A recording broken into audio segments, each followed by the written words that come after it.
3 weeks left, so sit down. We got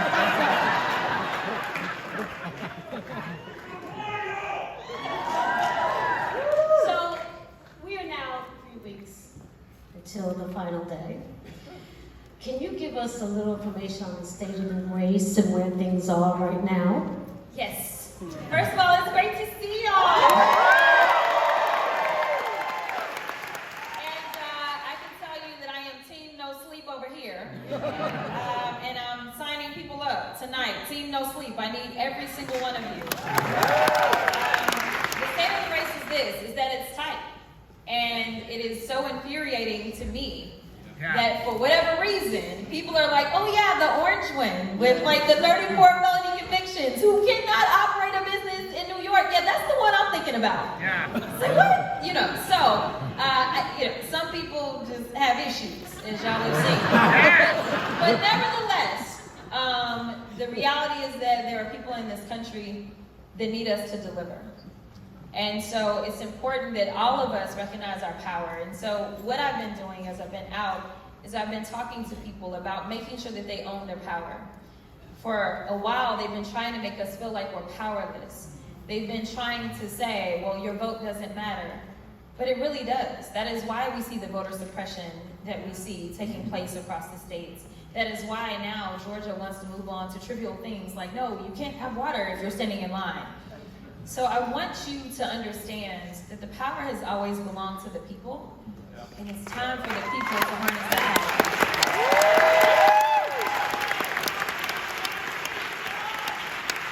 power. Now I know why they paired us up. Two badasses up here. That's right. All right. So that said, how should the viewers, the people who call themselves surrogates, the people who call themselves Team Harris, how should they be spending their time these last 3 weeks? Yeah, so here's the deal. There's something for everybody. No matter what your talent is, or if you don't have any talent. Hello, somebody. There's something for everyone. So one of the things that I talk about, so for instance, raise your hand if you have a group chat. Right, so that's like everybody, right? But it's the one place that we cannot infiltrate with ads. It's like your safe space, so I need you to make it unsafe. I need you to infiltrate on behalf of the campaign and say, you know what, I may not be able to go out and knock doors or make phone calls, but I can put something in my group chat because a lot of your friends, family, coworkers, whatever your group chats are, they will listen to you before they'll ever listen to a politician. So recognize your power. We know what the numbers show. Relational organizing is absolutely more impactful than anything else that we do. So make sure you're putting out information. Make sure you're hitting back on the disinformation and misinformation that we are seeing. And the final point that I'll say is when we see the trolls and the bots online, do not engage with it. Yep. When you engage, it only makes the algorithm spit it out. So make sure you ignore it. Yes. Yeah.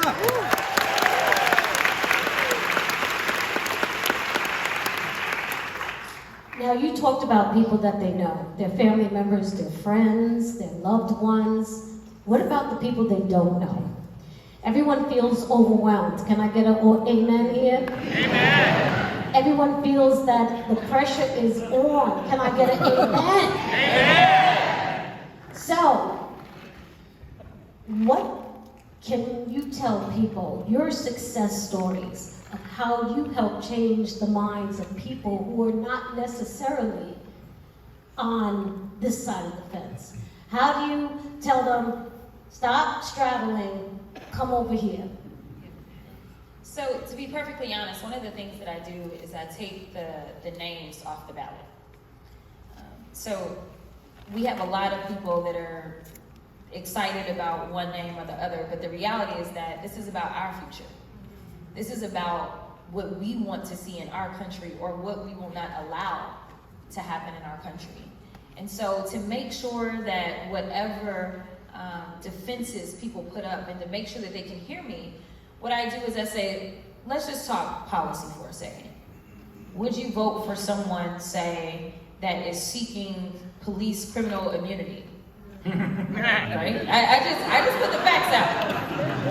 I'll say, would you vote for someone who, say, wants to bring about $300 per child a month for a child tax credit?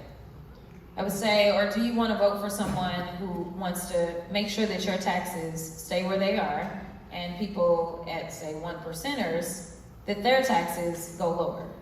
I just talk about policy, and then I say, well, forget the names. This isn't about whether or not this is your best friend. Yeah. This is about who's going to deliver for you and your family and make sure that your future is bright.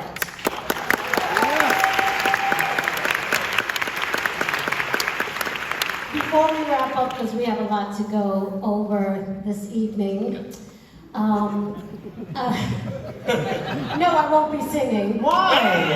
Because I can't sing. Don't you dare, Seth. Don't you dare. You embarrassed me on the stage at the DNC one year. It's not going to happen again.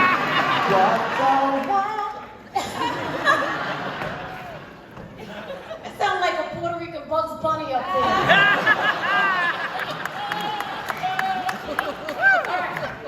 No, but seriously, there was something that you said that blew my mind. We got to speak backstage a little bit.